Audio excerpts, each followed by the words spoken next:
आहे आणि तिथे 5 ते 6 विद्यार्थी शिक्षण घेत आहे.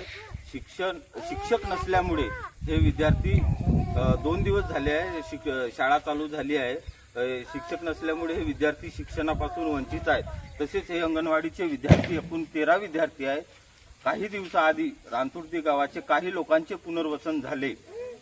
पुनर्वसन झाल्याने अंगणवाडी सेविका हे पुनर्वसन करून गेलेली आहे आणि तिने अर्ज टाकलेला आहे की मी पुनर्वसित झाल्यामुळे नवीन गावाला अंगणवाडी ही स्थलांतरित करण्यात यावी. काही दिवसाआधी हा पत्र आम्हाला तिला दिला होता, पण आम्हाला आता त्या महिला व बाल विकास अधिकाऱ्याला मागणी आहे का यांच्या पोषक आहाराची व शिक्षणाची आम्हा पालकांना चिंता लागलेली आहे की आता इथं अंगणवाडी सेविका आणि पोषक आहार कसं काय मिळणार बा. आणि झेडपी शाळेला शिवला पण विनंती आहे की आम्हाला शिक्षक उपलब्ध करून द्यावा किंवा रितसर सोय गावातच शिक्षणाची करून द्यावी ही आमची मागणी आहे.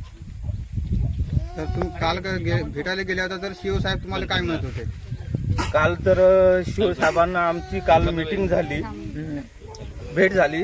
शिवसाहेब म्हणत होते का संपूर्ण गाव तिथं स्थायिक झालेलं आहे, पण आज हे संपूर्ण गाव जर तिथं स्थायिक झाला असता तर आज एवढे विद्यार्थी दिसले नसते तुम्हाला.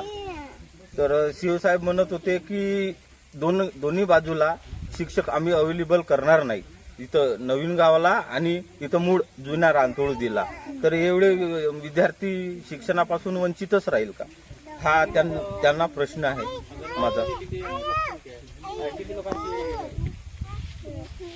किती विद्यार्थी आहेत अंगणवाडीमध्ये? अंगणवाडीमध्ये कुल एकूण 13 विद्यार्थी आहेत. 0 ते 3 वयोगटात 6 मुले आणि 3 ते 6 वयोगटात 7 मुले. त्यामध्ये तुमचं म्हणणं आहे का 0-3 आहे पोषण आहारासाठी? हा, माझा एवढा म्हणणं आहे का अंगणवाडीमध्ये जात आहेत. 7 मुले अंगणवाडीमध्ये जात आहेत आणि 6 मुले पोषण आहारासाठी. नाही 1 महिना झाला हो अंगणवाडी बंद आहे. शिक्षणापासून वंचित आहेत तुमची मुलं? हा, शिक्षण होतच. 2 दिवस झाले, आज दुसरा दिवस आहे शाळेचा. शिक्षक आलेले नाही आहे.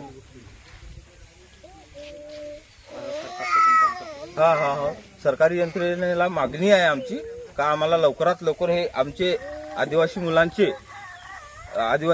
पालकांचे जे विद्यार्थी आहेत हे शिक्षकापासून आणि शिक्षणापासून वंचित राहू नये म्हणून लवकरात लवकर शिक्षक अवेलेबल करून द्यावा ही आमची मागणी आहे.